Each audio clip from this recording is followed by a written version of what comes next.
Hey everyone, welcome to Kittatinny Woodcraft. My name is Jim. Today I'm going to show you how to build a simple plywood desk. The joints used in this desk will all be butt joints, which is simply just butting the pieces of wood right up next to each other and gluing them like that.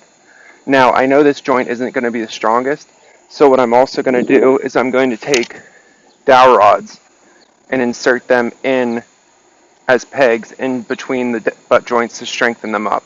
Let's go ahead and get started. I've already cut all the pieces, so this video will be just the assembling. I did cut all the pieces with my circular saw. Okay, so the first thing we're going to do for preparation of this plywood is we're going to take a mixture of 50% glue and 50% water and just rub that up on the edge of the board. Because plywood is made from alternating layers of wood, you want to put this on there just for the end grain parts, so the end grained sides don't absorb extra glue and weaken the joint. This, along with the pegs going to be going through the desktop, will make it a lot stronger of a joint. We're going to be doing this for every single board that we glue up today, and you're going to let this dry before you put the glue on officially to the desktop.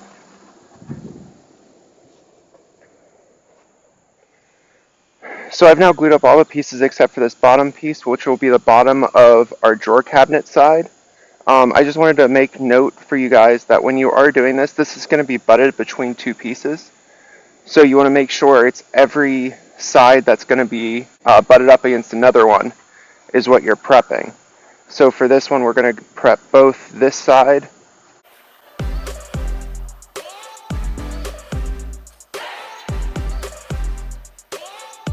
and this side. And also to note, I forgot to mention earlier that you definitely want to make sure when you are mixing the glue that you want to make sure you stick to the 50% water, 50% glue, because if you just slap wood glue on this and let it dry, the fresh glue you stick on is going to stick to the old glue that's dried instead of going into the wood and penetrating, and you're going to end up with a weak joint. A 50-50 mixture of wood and glue dried on this first board I did it on. So I went ahead and clamped this up. As you can see, I had to use 3 clamps for this side. I was hoping to get away with 2, but when I put the wood board on, I noticed that was warped, so I had to get one in the center to help support it as I pushed the edge towards me so that we got a nice flush end on it. So now what we're going to do is, since this is all clamped up and it's drying, we're going to go ahead and flip it on its side. That way I can get to the surface and I can start prepping and drilling the holes for the dowel rods we cut, and we're going to be inserting to help strengthen the piece. So what I'm doing now is I'm taking my carpenter square and I'm measuring to get the exact depth of the wood. I know when I bought it, it said it was 23 32 which is a little under 3/4 of an inch, but I just want to double check to make sure that's correct. Which, yes, that is correct. We're at 23 32 of an inch. So what I'm going to do is I want to get as close to center as possible, so I'm going to make my line guide 11 32. So now that I have that measurement, I can just simply take it. It's going to be a little bit more difficult because I have this clamped up already. I probably should have done this before putting the clamps on, but I can just run a line straight down the wood and be able to mark exactly where 11 32 is.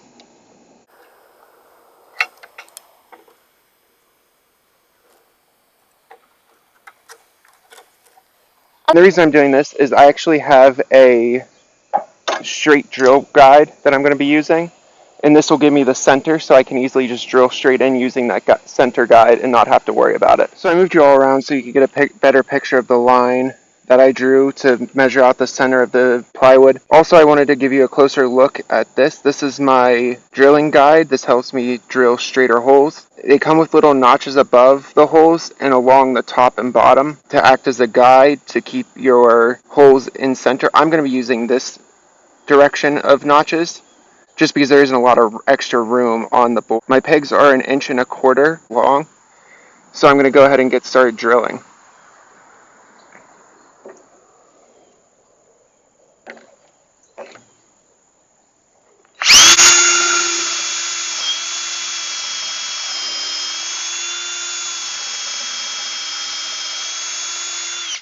So after that first one, I noticed as I was pushing the wood that way, the whole thing was just scooting. So I went ahead and added some support in the back, and now I'm going to get back to drilling. So that really is the one thing you have to keep in mind if you are doing any woodworking projects yourself, is just the fact that you have to come up with somewhat creative ideas to get an extra hand or two, or create a hand or two. Now that we've got all 4 holes drilled, I'm going to take the little dowels that I made, and I'm going to go and crimp the edges to help them fit in easier to the hole for the start. And then I'll do this for all 4. So now that I did the first one, you can see how much thinner the one side that I crimped in is.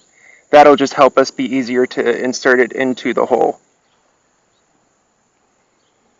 Okay, so just start by shoving a dab of glue in there. Then take your dowel rod, and if you have a wooden mallet, that'll work.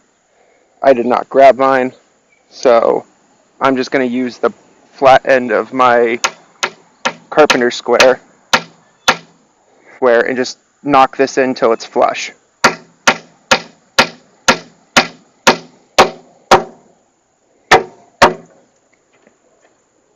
And then just repeat that process 4 times. Now that this side is done and all 4 pegs are in, we're going to go ahead and start prepping the other side for the other leg of the desk, and give this 30 minutes for it to dry. That way it's as strong as it can be. You're not really supposed to stress it for about 24 hours though, but you only need to clamp it for 30 minutes, so that's what we're going to do, and then we'll move on to the next side. We've given the glue enough time to set, so now we're going to move on to the next leg of the desk.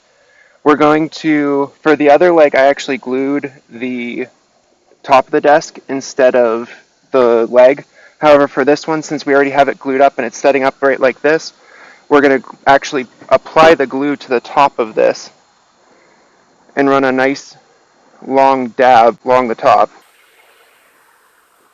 And then we're going to go ahead and stick it right up next to it, and then get to clamping. Now that we got those 3 in, we'll go ahead and again do the 3 holes. You can see I was smarter on this one. I marked ahead already. Also, the other tip I forgot to mention to you guys is if you're trying to drill into something and you want to make sure you're doing the right angle, you can always use tape to mark on the drill bit where you need to stop. This block is about 1 1/8 inches, and the dowel rods that I cut are about 1 1/4 inches. So I marked this at 2 3/8, so that way I know exactly when to stop. Let's go ahead and start drilling.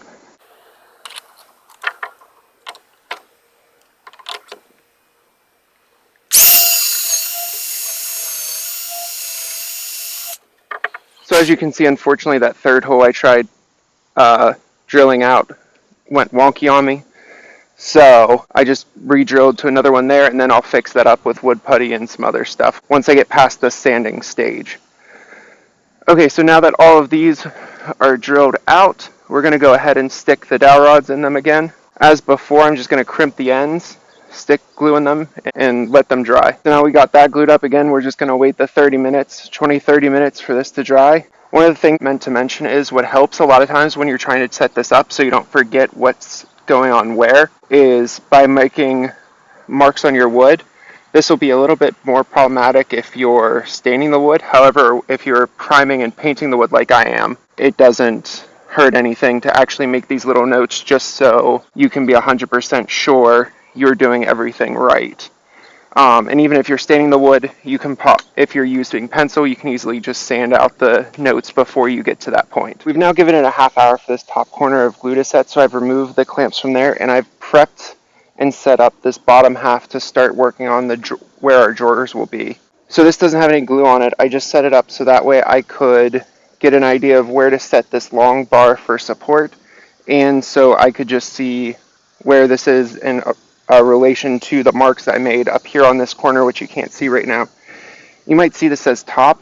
That just means it's the top it's the top of it that will be facing up towards the top of the desk. So now we're going to go ahead, I'm going to remove the clamp from this, glue it up, and then get the pegs in and move on to the next thing.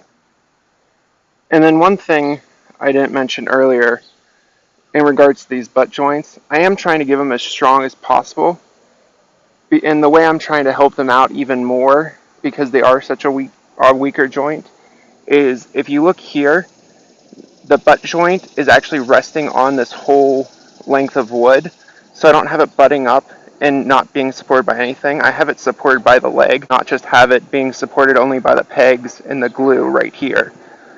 This way, as you're pushing down on the desk, it's just transferring all the weight to the leg. We're going to continue on with our gluing spree. We have, as you can see, a maze of clamps right now, just trying to support that one piece that's actually supporting the long piece right now while I'm gluing that up. I haven't put any of the actual glue on, I'll do that in a minute. The one thing I wanted to show you guys specifically, this desk is 50 inches long. I don't have clamps that can reach 50 inches. So what I actually did, as I'm zooming in, is I actually used the butt end of another clamp and attached it using a second clamp to be able to go the full length. That's what got me the length I needed. I'm going to continue gluing, and I just wanted to point that out to you while I'm doing this. Doing this last part of this support beam on the bottom here, I actually had a blowout. It wasn't correctly clamped, and because of that, it popped out the top. Just to reinforce it while the glue is drying, I threw a paper towel down so the clamp edge wouldn't stick to the glue. It'll just be the paper towel, and I'll wait until this dries, and then we can move forward. I'm getting ready to put the final piece in the main structure of the desk in. I just wanted to show you guys how I said I was going to be drilling holes into the sides of the plywood, what that ultimately would look like before I put this final piece in. And on this final piece, I not only have holes drilled in this way because pegs will be going in this way, but to fit it in the other way, I actually have then also the holes drilled through the sides of it also. Here's the main structure of the desk. Everything has been glued and pegged at this point. While I was waiting for the last section of glue to dry on this main section, I was sanding some of it down with 40 grit sandpaper, specifically this section over here where there was bowed a little bit. Now where it was bowed, it's nice and flat on this side.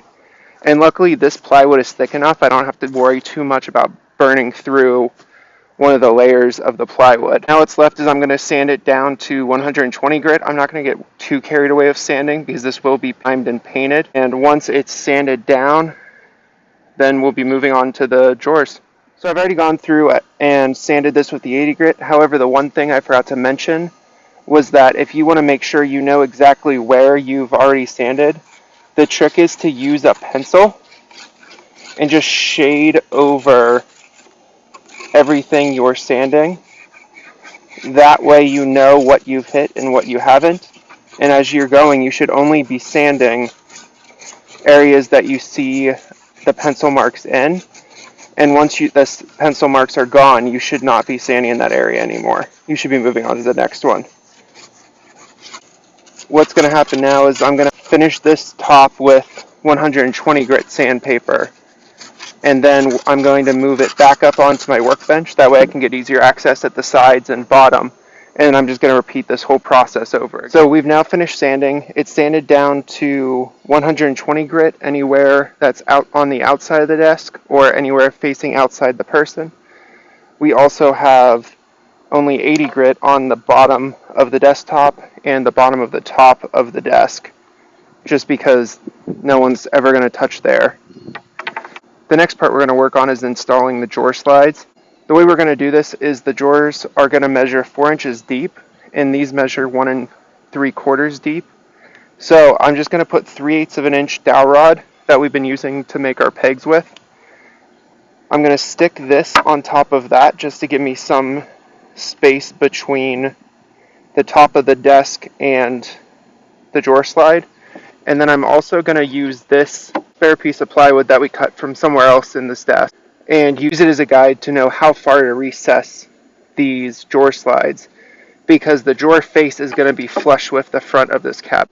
Now that we have that set up, we're going to go and take our pen and then just measure that out right like that. and then we'll repeat the process on the other side. We're going to go ahead and drill the holes to get these screws in to install the drawer slides. When you're looking for what drill bit to use, you want to put your drill bit right up against a screw just like this. Once you get it right and leaving the round curves, you know you've done it correctly. So to drill these in, put the dowel rod back and set the drawer slide back on it. We're going to take our drill and start drilling in. You don't have to drill very deep because these aren't very large. So this is the front panel to the drawer that's going to fit in between those drawer slides. So I'm going to take it and dry fit it, just meaning to put it in there without screwing it in or anything, just to see how it fits. And it fits perfectly exactly how I wanted, just giving you a little sliver of room on either side. So that's going to fit and that works. Now I'm just going to repeat the process for the next 3 drawers, including one over on this side. All 3 sets of drawer slides have been installed now. The only thing left at this point is to make the drawers. I didn't want to make the drawers before I had these slides installed, just so that way I get an exact measurement of how wide they were, so that way I didn't accidentally make them too big, too small, so they would fit perfectly inside. Also, we're going to have to prime and paint this, and then get everything together, and we'll be done. You may be asking why I installed these before I primed them. Partially because, as I said, I wanted to get the measurements before I built the drawers. The second reason, with these holes already drilled into the wood, I don't have to worry about damaging the paint job afterwards. I can just refine the holes and screw them back in, and there won't be any issues. I won't over punch out into this side or scratch up a bunch of paint in here. So it'll just work out better installing them first before you do the paint and then installing them. I ended up calling it a day after I installed the drawer slides on the desk and moved my desk to the basement where I started to paint it. This is with 2 coats of primer on. Now all that's left is to put 2 coats of the color on, get the drawers built, get them installed, and this will be done. I'll show you guys those results all in a second. Here it is. The desk is now complete. I will show you guys a couple close-ups of the desk. However, first I want to talk about the desk real quick. I ended up using 3 tools for this build. I ended up using a circular saw, a jigsaw to cut this outlet spot out, and a drill. A couple tips for when you're building the desk drawers if you go to build this yourself. Build 3/4 of the desk drawer and leave the front off of it, and then install it on the slides. And then while it's in the slides, sit the front on it and clamp it onto the desk, the rest of the desk drawer. That way you can ensure that you get a perfect fit around. These ones I built with the desk fronts on first, and you can see, pointing out my own flaws, you can see that there are slightly bigger gaps on one side or the other because I didn't get it quite right, and then to shave it down to get them right, it would have cut off too much of the front and caused an even bigger issue with up here. So the other fun thing about cutting all your stuff from plywood is you get incidental cityscapes. So maybe this will come into another project, or I might just use it for scrap wood later. We'll see.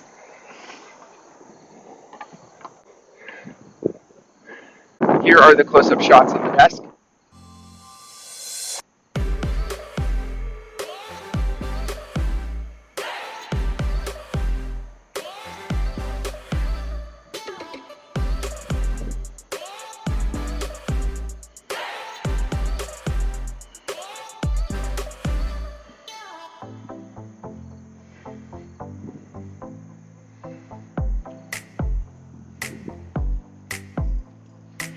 And then just one more quick thing. If you liked this video, I apologize for the length of it, but if you liked it, please make sure you hammer that like button just like I hammered in the pegs for this desk, and also click that subscribe button. Thank you for watching and have a good day.